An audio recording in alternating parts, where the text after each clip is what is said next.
Setelah mengikuti serangkaian tes seleksi terbuka jabatan Sekda Banyuasin di Mapolda beberapa waktu yang lalu, kini Bupati Banyuasin mengaku telah mengantongi 3 nama calon Sekda Banyuasin.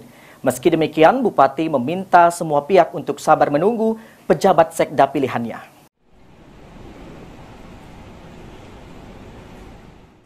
Setelah mengikuti serangkaian tes seleksi terbuka jabatan Sekda Banyuasin di Mapolda beberapa waktu yang lalu, kini Bupati Banyuasin mengaku telah mengantongi 3 nama calon Sekda Banyuasin.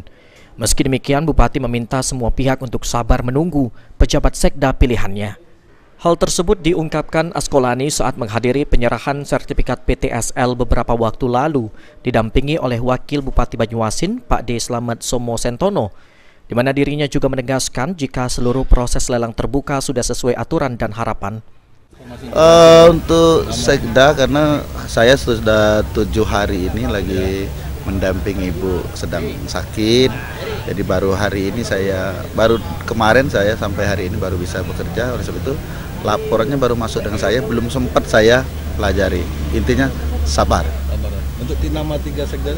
Ya, karena masih di meja belum saya buka.